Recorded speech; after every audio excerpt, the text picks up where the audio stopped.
Hello and welcome to the latest episode of the Carolina Rugby Podcast and penultimate episode in the return of our end of season series, URC Fanview. Tonight, it's time to talk about Leinster. A European final and European and URC semi-final exit means a third straight trophy this season.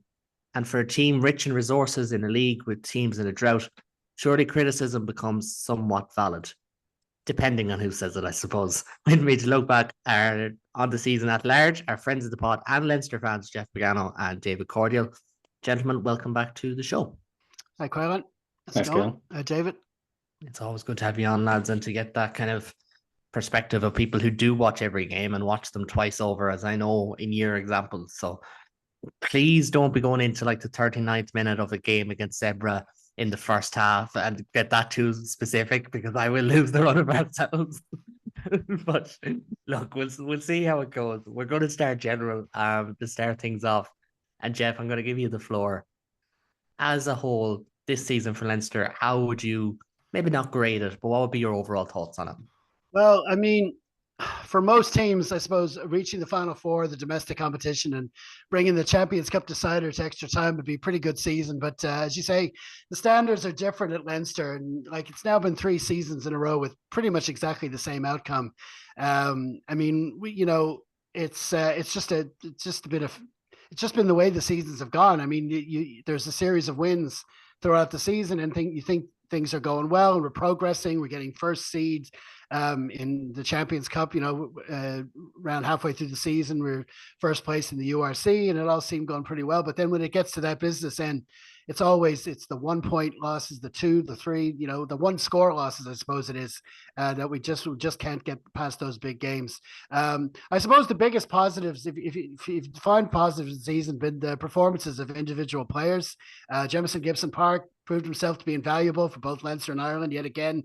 He was key. I mean, we were all talking about Leinster's issues in the 10 jersey, but when Gibson Park is on the pitch, you almost don't need to worry about them so much because he's doing so much of that creative element for you. And also a lot of praises to go to Jamie Osborne. He in the second half of the season he had to take over. Gary Ringrose had a long spell on the sidelines there, and he basically took over that center role for Leinster and pretty much almost made it his own in a way. He performed really well week in, week out. But apart from individuals like that, overall you have to be disappointed the way it turned out. Yeah, no, that's absolutely fair. And as you said, Leinster's standards are kind of different to everyone else. Like we can make the jokes about, say, the Ospreys or Zebra or whoever, but like with the talent pool comes different ideas as what you want in a season. And it's great to see someone like Jamie Osborne kick on, but ultimately for non-Leinster fans judging Leinster, they will say, surely you have to get over the line. And David, like, I know myself and yourself chat quite often, and you were one of the ones who tipped Leinster to do the double this year. And yes, it was small margins, but ultimately not quite there. What would be your thoughts on the season from Leinster? I think it was definitely a mix. It was a mixed bag. Ultimately, obviously, the disappointment at the end really is going to be the headline talking point, irrespective of any positives. Throughout the regular season itself, it's something I've talked about. I think with you, definitely with other people. I know Gavin Casey mentioned a comment I made on the 42s podcast a few weeks ago. It's Leinster are now in a situation where I did tip them to do the double. That was a bit of optimism on my part, but they're in a situation now where that is the bar. Europe is obviously the chief goal, and that's where Leinster have put all their eggs over the last well, really over all of the seasons since they last won Europe. Even had they gone on to win the URC, as prestigious as a trophy as it is becoming, it would have been seen by many inside and out as a consolation to not making Europe again. So for Leinster, the bar is now, it is a double. And if they fall short of one or other, it's going to be considered a disappointment. And on the one hand, players have talked about, and certainly as a fan, I want to be, we want to be the team that's at that end of the competition. It's more exciting. The stakes are a lot higher. But the offset to that is that there, I was saying it to, I think only my mom was talking to earlier today about it. Leinster can go out in a regular season. They didn't quite do it in the URC this season. It was a much more tightly contested season. The top 4 teams, I think, all finished on the same number of won games. But Leinster could go out and win every match in the regular season, and really it wouldn't matter. And there wouldn't be a whole lot of compliments paid, because for them the bar is now winning Europe and winning the domestic competition. So having fallen short of those, it's going to be hard certainly hard for the players to class this as anything but a real disappointment in their heads. I do think it's maybe a slight step down as a disappointment from last year. You know, the opportunity to win a URC or a Champions Cup final in the Aviva was gilt edged, and to let that slip through their fingers is going to be really frustrating, particularly against La Rochelle, who'd been sitting on their shoulders for years. The Toulouse game, it stung, you know, going to extra time and getting the loss, but you know, at the end of the day, Toulouse are worthy winners of that competition. There's a reason they have the most trophies won in that competition. You know, when they have Antoine Dupont, when they have Romain Ntamak, you know, there is no shame in losing that kind of game. So from a Leinster point of view, I think, yeah, it's definitely a mixed season. It's also a season in transition. I think it's always important to remember as well. You know, Jack Nienaber joined as senior coach this year, and you know, there's obviously been a sea change in how Leinster have operated, with this increased focus on defence, in particular the scramble defence.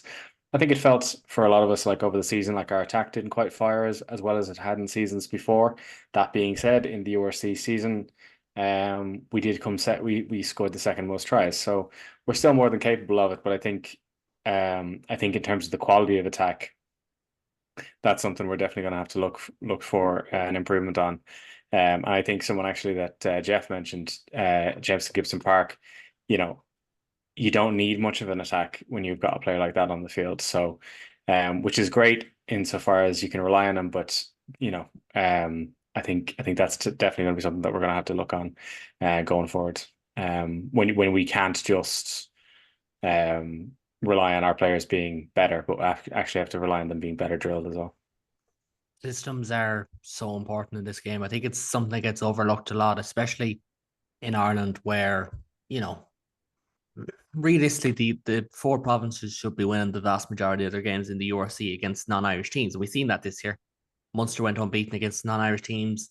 Leinster, apart from the South African tour, had only lost once. I think Ulster had lost maybe 2 or 3 games against non-Irish teams as well. And that is the bar that we hold them against. And maybe Tyler Blandell will be someone to come in and unlock something in that attack. You know, maybe he won't be, but time will tell. And you know, it's important to kind of put context into all these conversations, because if we looked at every province through the prism of Leinster, that would be unfair. If we looked at Leinster through the prism of Connacht, that'd be unfair on Leinster as well. So it's important to kind of get that balance of context as well. And for all of these conversations, if anyone is only joining this series now, we're going to take it bit by bit. So we're going to start with the opening chunk of the season and work our way forward. And as always, Leinster kind of got off to a flying start despite an opening day loss at Glasgow, which, if memory serves, I believe you were there, David. So not going to blame you, but just saying you were there for that one, for one of the rare losses. But it was followed by big wins. We hammered the Sharks, made light work of Edinburgh, and on that, David, like they just steadied the ship after a shaky start. And you know, with a lot of internationals gone, it was kind of a bit of a relief as well, because it wasn't an easy start on paper. No, it wasn't. You know, I was actually at that Glasgow game. It was my first time ever going to Glasgow for a match. First time in Glasgow in general. I know they're not, particularly if you're from a certain southern province, they're not everyone's favorite, but you know, it was a nice city and Really? and nice city and nice people up there. It was definitely a case of you know, Leinster didn't have any of the internationals back. Scotland had all of theirs, or Glasgow had all of theirs back. So there was a difference in class there. It's also, you know, important to remember, not making excuses, but the Leinster didn't, you know, for our entire preseason, didn't have a senior coach. You know, Jack Nienaber obviously was still with South Africa in the World Cup, but even Andrew Goodman was with Samoa for the World Cup too. So there's a level of give that's got to be granted there. But as you say, we lost that game by a fairly decent margin, if memory serves. But we then didn't lose another game in 2023. You know, they went from that loss and then put 7 wins back to back. Some of them by decent margins, some of them a little bit narrower, but they did steady the ship. And it wasn't until I think away to the Dragons we started drip feeding internationals back in. I remember I was also at that game, and I remember Dan Sheehan came in and really seemed like a guy fired out of the cannon. Obviously those players coming back from a very disappointing World Cup. So yeah, at the season, as I said, you know, kind of in the intro, you know, the season, the initial day out was a speed bump, but from there it seemed like business as usual. Leinster were back to doing it. They may not have been doing it quite as cleanly as they have in seasons gone by, but they were getting the job done. They were getting matches won, and they were getting bonus points. And you know, from the day after that Glasgow game up until the Ulster game in the new year, you know, it seemed like, you know, it was going to be clean sailing again, as regards their season. Um, yeah, it was, but it was as is often the case, you know, it's you don't learn a whole lot in necessarily in those blocks of games, except that Leinster are still at their core a unit that can get it done 85 to 90% of the time. And so I think there's a lot of younger players, Jamie Osborne was mentioned before, who I think will take a lot from that block of games, as having an opportunity to kind of right the ship in the absence of some of the bigger guys. And yeah, I don't know if going forward we might hopefully see some of those players maybe get the chance to take performances like that and actually push for places in the, you know, the first 23. That's important to note, of course, with the, you know, the fact that there were so many people away. And I think if I was to play devil's advocate, yes, Andrew Goodman and Jack Nienaber were away, but that game was kind of decided in the set piece, where Robin McBride, who was formerly, you know, international cup for years, was the one who was still there, but ultimately didn't make much difference. They still went on and had a huge run. And Jeff, I kind of want to come back a small bit. I know David was kind of jumping into 2024 there, but Leinster, they had 4 Interpros in a row after, I think it was the Edinburgh game or one of those. 4 Interpros in a row. They squeezed past Munster in the Aviva, got a late winner against Connacht, another narrow win over Munster on Stevens' Day, and then that New Year's Day loss to Ulster to start 2024. It was still 7 wins from an opening 9 games. And no matter what way you look at it, and you can say, well, that was tight and that was imperfect, it did feel like they were improving and they were progressing the whole way through this season. Oh yeah, I mean, if those wins over Munster and Connacht were narrow, the same could be said for Ulster. That was just by a point. But no, seriously, on that note, the Interpro series this year overall was very tight. I think it was 8 of the 12 matches were won by 7 points or less. So, like you said yourself, the interprovincials, you know, you expect the provinces to beat everyone else, but within themselves, they can be very competitive matches. But no, look, this stage of the season, like David said, the World Cup players, you know, starting to come back in the squad, starting to find something of a rhythm. But just there was a sign in that defeat to Ulster. I mean, it was tight. It was 1 point in the end, but we saw a team really challenge our new defensive system with those like kind of kick passes. They were Billy Burns was doing them to Stockdale literally from the first minute, and they were very effective. We of course saw them again just a couple of weeks ago in that semi-final. But listen, you know, despite that New Year's Day setback, we were relatively good, Nick. Coming out of the Christmas period, the Interpros, and we were first place in the league as it took a bit of a break. Yeah, no, and that's important as well to kind of note that when you break it up as well, and obviously Leinster found themselves top on New Year's Day, very different circumstances for say Munster, who ended up going out at the same position, but progressing. That's the kind of buzzword for that opening block, was got better as it went along.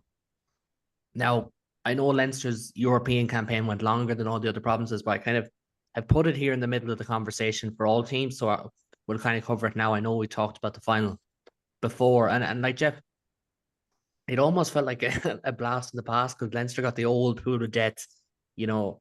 Okay, La Rochelle, maybe not an old Heineken Cup team, but Sale, Stade Francais, Leicester Tigers. They had La Rochelle, of course, who they beat in the opening round, and the Stormers were in with them as well.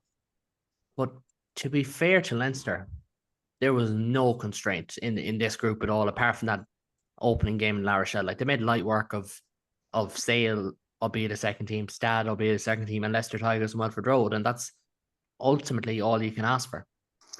Yeah, I mean, the second the pool draw was made, that La Rochelle match was always going to be the challenge, especially when it was first up. And that win at their place was close, up to the very end, but it was still very impressive. And it was also very unusual for Leinster. And rather than just try to fine tune our style of play in the hope that it would prevail, and more often than not it does, we tailored a game plan especially to get this monkey off our backs, especially with like Will Connors starting at 7 and things like that. And while it was close right to the end, we were a lot more comfortable than we expected to be on the day. This was could be arguably said one of our more impressive outings of the campaign. And then from there, like you say, Sale. Now Sale did put it up to us. I think they scored like 27 points or something on the night, and they got a few tries. And when I was talking about Ulster earlier, this was actually before that, and they were starting to do those little chips over the top, trying to get over and around that blitzing defense. So we got a sign then of ways that teams could go around us. Stad and Leicester, well, they didn't pose that much of a threat after Christmas. So, like, as our internationals were switching into Six Nations mode, we were in first place in the URC and a top seed draw in Europe. So, at that stage, there was no complaints really. Yeah, absolutely. And that's the apology to took off there. That's the important thing, like get out of it without kind of slipping up or anything, which I'm sure the other provinces will be disappointed with some of their games. David, the knockout stages, I think the best way of putting it is that they were straightforward until they weren't. Like that La Rochelle game, unbelievable performance, steamrolled them. Um, it was Leicester in the round of 16, if I remember. Yeah, Leicester in the round of 16. Again, really impressive performance. Ultimately, though, Northampton, they will feel like they should have got a win in Croke Park. Toulouse did get over the line again by a narrow margin. And to touch in on what you said earlier, to come away with no silverware, it feels like a massive loss, but it was one of those European campaigns. I don't think there was a clear best team in Europe this year. There was so little between the top maybe 5 or 6 teams that's ultimately what kind of decided it. Yeah, essentially. I mean, yeah, like obviously the Leicester game, I just remember that one, but yeah, the round 16, we got through that very handily. The La Rochelle game seemed like a bigger moment than I think it ended up being in the long run, because La Rochelle have been Leinster's bugbear for a year. Yes, we got the win over them in the pool stages, and that was in a very an arm wrestle of a game in lashings of rain with Kieran Frawley's final kick, and we did already have it won at that stage, but it was a nice way to finish that game. This game just seemed like Leinster had just gone, okay, Europe is our thing this year, and then everything clicked into place. Ross Byrne had a man of the match performance. He was unplayable on the day. It felt like a big moment for Leinster. It felt like a big moment for him.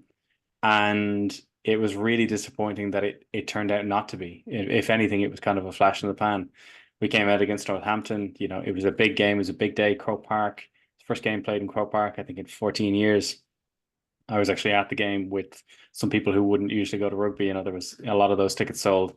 And I remember the last 10 minutes, and there was a carnival atmosphere, certainly with a lot of the people who maybe don't follow rugby as much. And they said you were just getting quieter and quieter and quieter as you were watching. And I was like, because I really genuinely thought that we were going to let it slip away. Northampton, to their credit, put on an incredible performance at the end there. But there were definitely moments where they should have gotten over the line. Were it not for one or two slip ups, they really should have. And we got lucky. We got out of jail on that day. And I thought, okay, we've gotten the great performance against La Rochelle. We've gotten the really rocky performance out of our system against Northampton.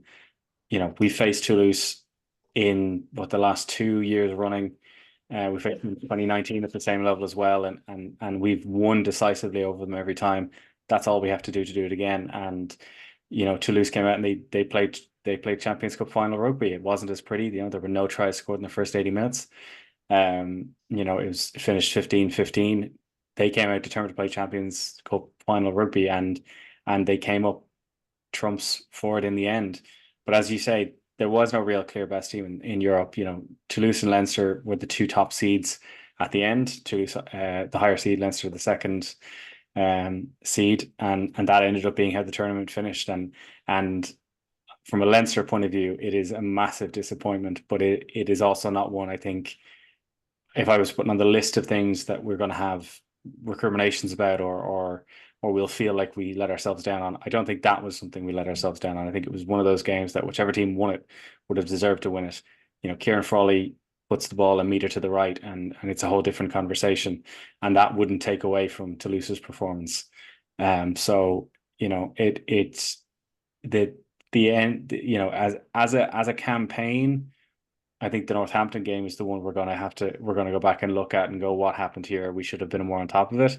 As an overall campaign, I think it went quite well for us. But the bookend to it will always be the fact that we came up short again, and the silver medals are just not doing it anymore.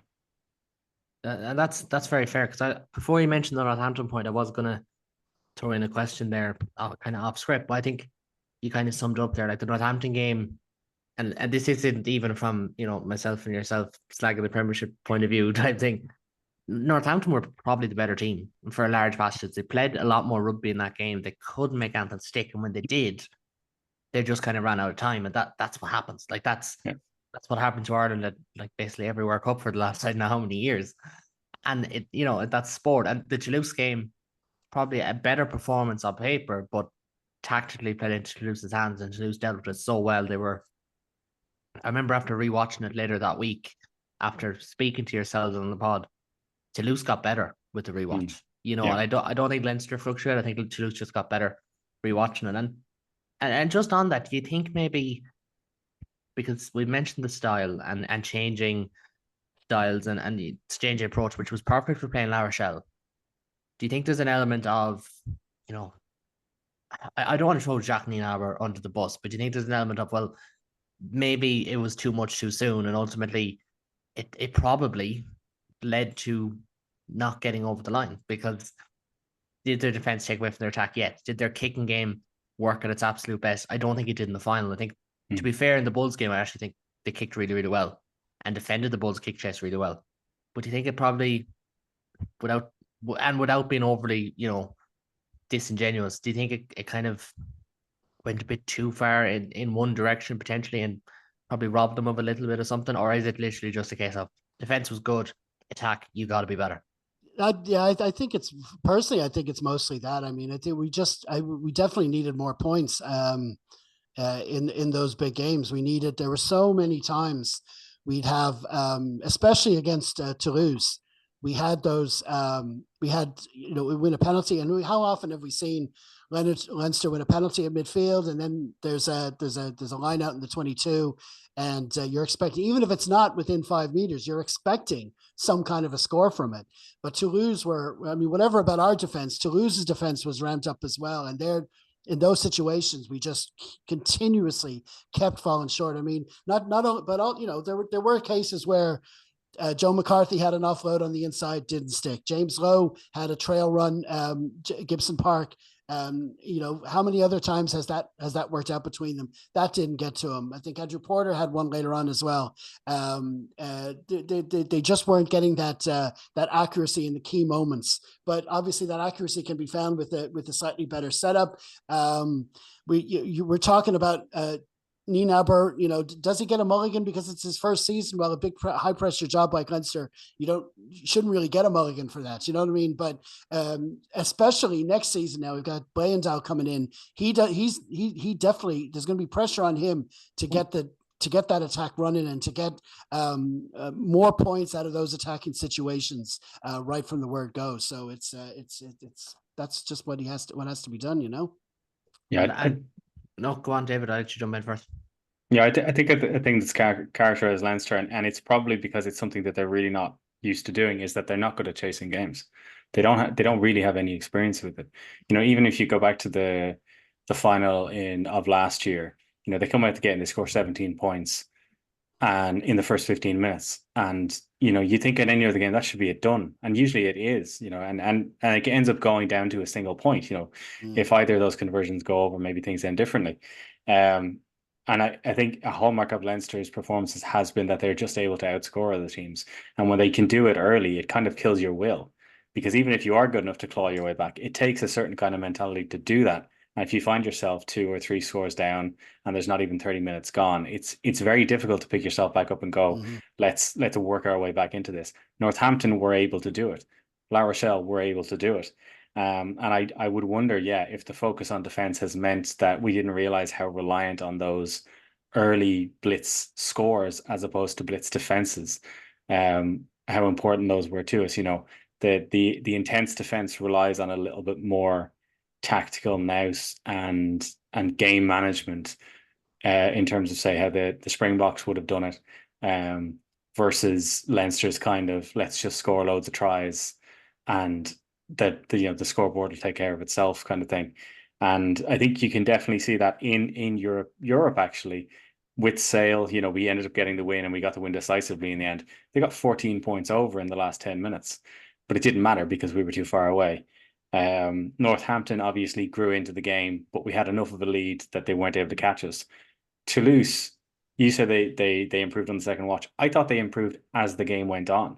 When it came to extra time, they were better, and that showed on the scoreboard. And I think that's something that Leinster don't necessarily have, and I would wonder how that pairs with a more defensive minded structure as opposed to an attacking minded structure. That we kind of need this game to be out of sight, and I think that has gotten lost in previous seasons. Because it seems like Leinster, you get to the last 20 minutes and Leinster run away with it. They run away with it because the game's already over and it's hard to keep your head up when there's 20 minutes to go and you're 14 points down. So you're not going to be as stout in defense. So sure, they can run through you then because the game's over. They know the game's over. But it's when the game isn't over at that stage that then maybe you realize, okay, maybe they don't actually, they're not the best finishers in the world. Leo Cullen's reticence to go to his bench earlier, that kind of thing. And maybe that's something that we're going to have to address as, if we're going to go with this intense defense, we need to really get better at game management when we're not unquestionably dominant. And that's all fair. And the point that I was, or the words that I couldn't get out of the back of my head to my mouth was, is it execution errors versus system errors? And because I don't watch Leinster as much as you do, I can't draw a conclusion whether it's system or execution. I think some of them were execution. Jeff mentioned some of the offloads in the Toulouse game, passes that should be sticking didn't stick. That happens. That happens in finals in particular. You want to talk about system errors? I think there's times where Leinster have just looked in their own way when it comes to their system and their philosophy, and especially in defence at the start of the season, because implementing blitz defence on paper very easy, in terms of on the field very, very difficult, and it happens. And it's that was kind of the way I was leaning. I think you've covered it really, really well. Now, Leinster certainly had a good 2024, but not as good as 2023 in terms of the actual split of this season, I think it's fair to say. And on that URC run in, like, if you were to be really cynical, say, well, their form dropped. They were winning less games in the run in, but the Lions and Stormers games, they hedged their bets. They sent out a weakened team. It was before the European semi-final. Didn't quite work out. They dropped those two games and lost to Ulster. In terms of approaching the European final and approaching the URC run-in, do you think those results were actually really, really costly? Considering, and this one's for yourself, David, like, considering they did have to go to Pretoria, where not a lot of teams win, do you think that ultimately was costly, those losses to the Lions, maybe less so the Stormers and to Ulster? Yeah, I think they were. I think this is a battle that Leo Cullen has been fighting for the last 3 years. And the last 2 years, even though it didn't obviously result in silverware then either, I think he came out on the right side of it more so in the last 2 years. And this year, the competition in the URC being what it is now, he finally ran out of rope. And, to finish third in that competition is not that bad. As I said, all three of those teams finished on the same number of wins, but it did cost us. It meant we had to go to Pretoria. You can see in Leinster's squad selection as the URC season runs out that they are making obvious sacrifices for the European Cup. The South Africa tour is notable on that. I don't think we ever really went down there with the intent of definitely winning. But the manner of the defeats and the fact that they didn't even manage to get losing bonus points out of either of them would have been really frustrating. For me, the loss to Ulster was a really annoying one because, if you fast forward a few weeks to the quarterfinal, Leinster field a full strength team and they ran over the top of Ulster. Now, the scoreboard probably wasn't completely representative of how tight the game was for a long period of it, but in the end, Leinster got the job done and got it done well. And that one win would have been the difference between finishing third and finishing first. And it's a whole different ball game there. I mean, we saw what Leinster were able to do to the Bulls in the RDS. They would have backed themselves to do similar if they had that game in the Viva instead of in, up on the Highveld. So I would wonder then if the Ulster game obviously was the week before the Champions Cup final. Leo Cullen did not want injuries, but I would have wondered if Leinster have the depth, and I do think we do have the depth. There's some positions we would have really been rueful to lose people in. James Gibson Park, probably the most notable of them. Hugo Keenan, probably a close second. But I would wonder if maybe at that stage, when you're not only betting on the Champions Cup final, but on a URC playoff, and maybe wanting a more cohesive, a more battle-hardened team, it's weighing up do you want a more battle-hardened team? Do you want a better rested team? Which is going to actually serve you better in a final? And I think over the last few years, we've favored rested and the finals have not gone our way. So I don't know if that's maybe something that they want to think about and look at in the future. And it would have the added bonus of meaning that we'd have a better chance of finishing further up the table in the URC as well. When it came then to the knockouts, it was a good game against Ulster. They got the job done there, and they went to Pretoria, and it just seemed like it is a tough place to win. That's without a doubt. I think Leinster's performance there and the loss there, to just throw some butter your way, puts Munster's win there into even better perspective, because it is very difficult to do. So it makes that all the more impressive that Munster pulled it off.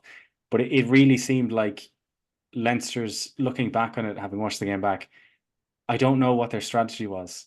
They're at altitude there, 1,300 feet above sea level, and It all felt of the like they kick, fell between two stools. They all the kicked kicks, well all the at kicks times, were, but they kept kicking in field. The ball in playtime for the first half felt enormous, just based on yeah. my blood pressure, and it just seemed like I don't know what the plan was there, because they were inevitably going to run out of steam, and they did, and it only finished a one-score game. 5 points that could have gone either way. In watching the game back, to be fair, there were probably situations where really, if the Bulls weren't careless themselves, it could have been a bigger lead than 5 points.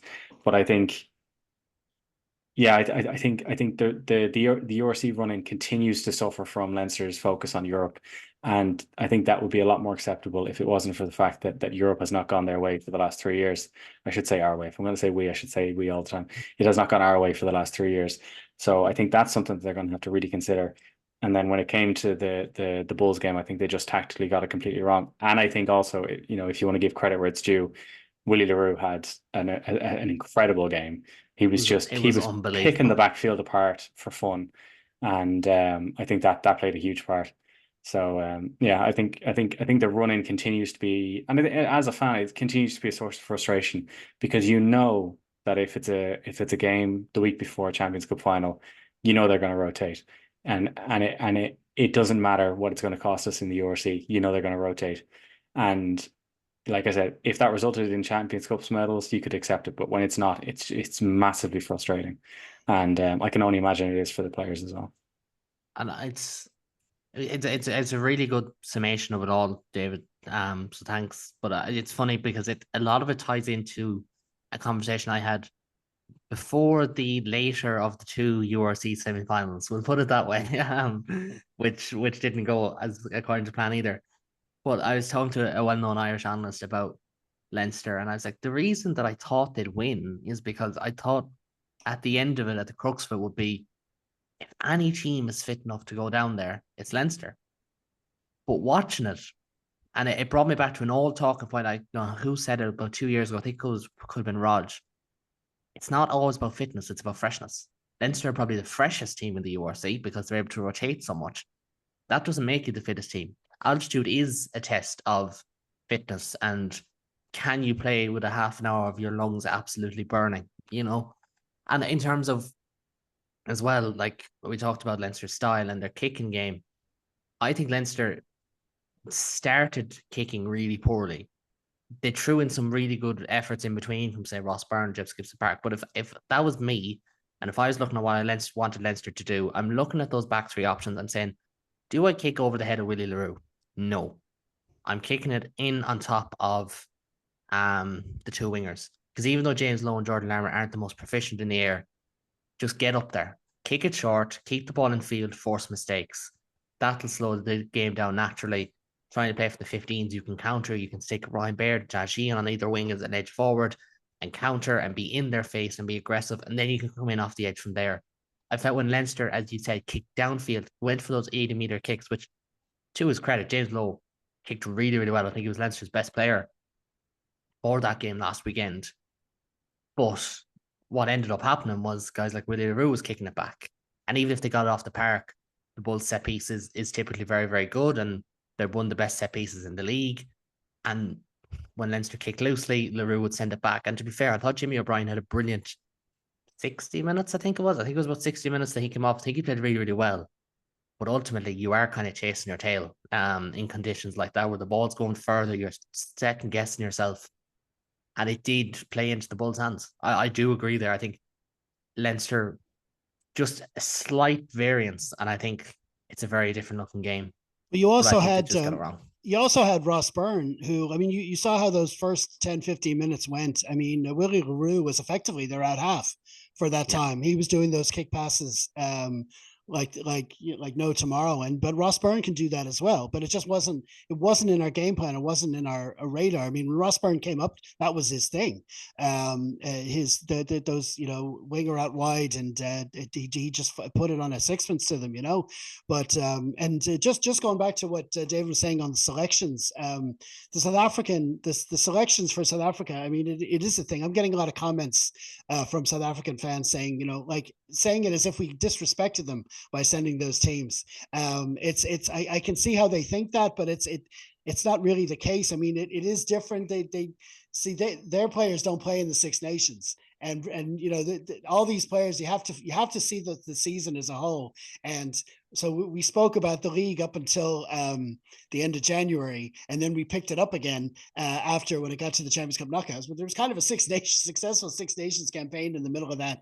So the South African selection is always going to be what it is. And with as great and all as it is that the fixtures have been released already for next season, we know that when it comes to next year, it's going to be the same again. Our South African tour is at the end of March, right after the Six Nations finished. We are not going to send those players down again. They're not going to be let travel to South Africa. It's going to happen again. Just a little prediction. We're all going to be talking about it again come the end of March next year. Note the date. Speak for yourself. I've absolutely no interest in seat watch. Is number one as things I don't like to talk about unless I'm just throwing petrol on the fire. Number two is South Africa watch and who's on a plane. Yeah, exactly. Yeah, it just bores me. Yeah, I get that. And but on that Ulster game, when the week before, so you had Northampton, and we got a scare towards the end of that. Then we had 2 weeks before the final, 2 games. Now, for that first game, which was at home to the Ospreys, we actually went very strong. And we played a really strong lineup, and that was encouraging. That's not something that we would have done in previous years. So I think if Leo was saying, well, I did do that, but I expected the following week, I expected maybe not the exact same team, but at least all starters on the bench, like all London starters pretty much on that bench for Ravenhill the following week. But we didn't do that. We held it back. And as David said, that win could have been the difference between third spot on the ladder and first. But, it's easy to say now. But I mean, when, like we say, when the season turns out the way it is, you look back, you go back and look at spots here and there when we could have done things different. And that's what you come up with, Yeah, no, I completely agree. And just on that, like, we could talk about fine margins and we could talk about one score losses, as you kind of mentioned above, and it was a narrow loss in Pretoria, but ultimately, as myself and David kind of went through, probably just got it wrong on the day. And 2 good teams it'll invariably usually finish tight. I feel like Munster would feel very similar about a chance let slip. Do you think for Leinster, in terms of the regrets, because there will be regrets, and I think that's, there's no point moving around that. Where do you think they'll be? Because like a bit of wind was taken out of their sails, I think, by that Northampton game and that fed into the Ulster game and the Toulouse game, and then from there. But like, is it too even kind to say it's been a long season?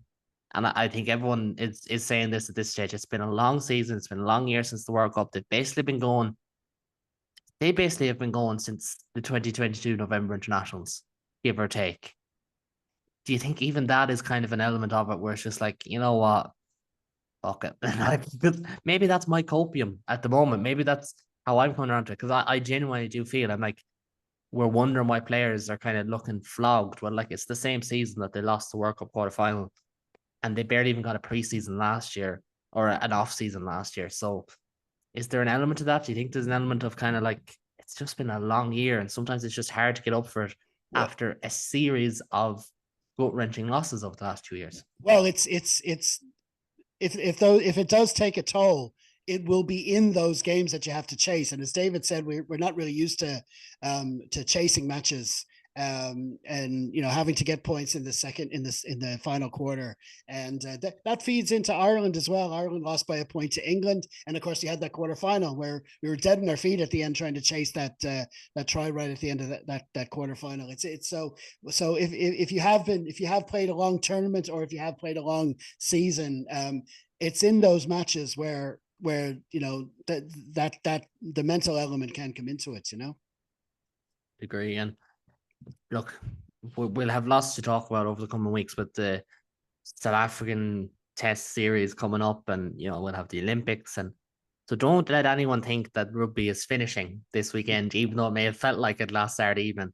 But at the same time, I do think it's a fair conversation to bring up because it's been long, and it's the first kind of episode that I've recorded this week where I've kind of discussed that, where I'm just been like, you know what, I'm kind of okay. Like the Euros are on, the Olympics will be on soon. Like it's fine. I could do without a bit of rugby for a while, even if it was a different tour than playing South Africa again. I might even be more excited, as much as I love them. But we will finish on a positive because we'll finish all these things in a positive by looking ahead to next season. Provided that you look ahead to next season with a bit of positivity, it'll be positive. Jeff, I'll start with yourself. There is scope for improvement for Leinster, but there will be new coaching ticket coming in. There'll be two massive marquee signings coming in. Without getting into can they do the double, can they win the URC or any of that talk, where do you think Leinster are heading into next year? Yeah, well, I mean, we've spoken before about the pressure that's going to be on them next season. There's no need to go back over that again. But there's still there's plenty to be excited about. Like you say, there's a new attack coach coming in. Like I say, there will be pressure for him because he won't really he'll whatever ideas he has, and he needs to bring in some kind of new systems and that, and get an understanding with the squad from the start. And then we got Jordy Barrett arriving in December, RG Snyman, of course, like you said, and but also there's a host of our own homegrown players as well, and there's a lot of them looking to step up a gear. I mean, we've already spoke about Jamie Osborne. He'll be more settled in the side. Sam Prendergast will hopefully crack on, and there's a lot of forwards as well on the fringes, like James Calhan as well. We're looking to bring them up and get them more game time in the senior team. So there's a lot to be getting on with. I mean, we might say that nothing's really decided until May, but as fans, we go to the games week in, week out, and we go on road trips, and we're excited to see them every week, and we'll see how the new systems go. So when the season kicks off again, we'll be raring to go. That's exactly the positivity that we need. I'm sorry that this is the second last episode of the series. I might just put this out after everything is done and just that line, and just remind people that it's fine. We'll get our break. We'll get our rest up at some stage. David, I'll let you have the final question in this one. Maybe of players who we haven't seen or heard mentioned so far, who are you looking forward to seeing? What are you looking forward to seeing from Leinster next year, as the 2024-25 season comes around the corner? I'm looking forward to seeing how Leinster look after half a season and a full pre-season with Jack Nienaber as the coach. The guy won 2 World Cups, and that wasn't by accident.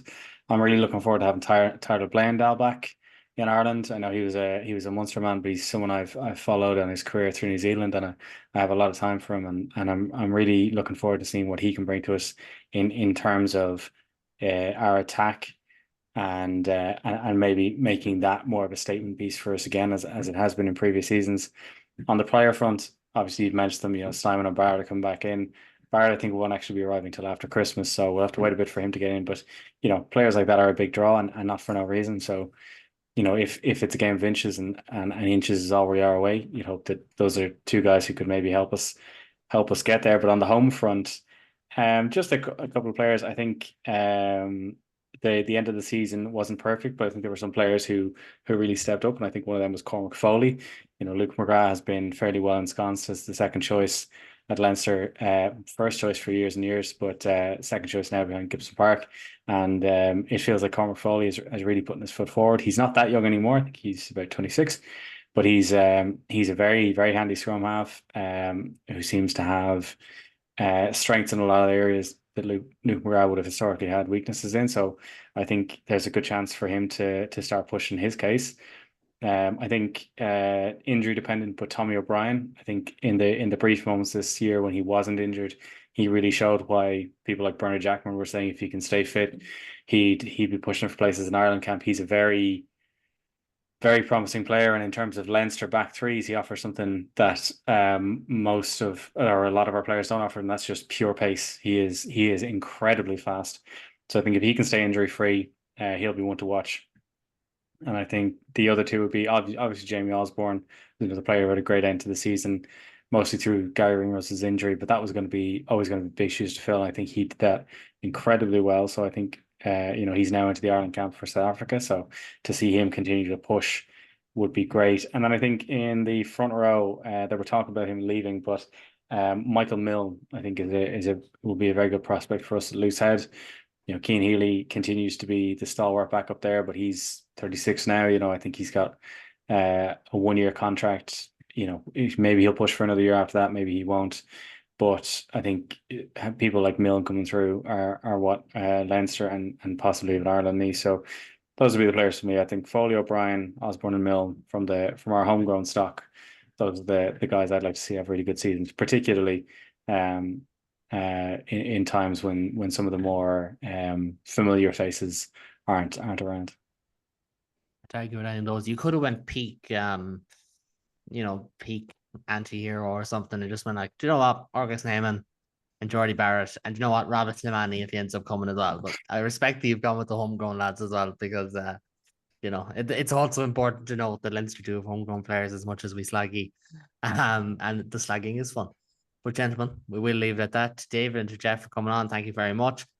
Again, very, very sorry that it's in these circumstances. I will try and get you on for like previews where you can be jolly at some stage, because the last 2 episodes have been kind of down. But so I apologize for that. But I'm sure there's plenty of people at home who may have enjoyed Leinster not winning. I would put it that way, as is the case with all 4 provinces. And that's what we're talking about all this week.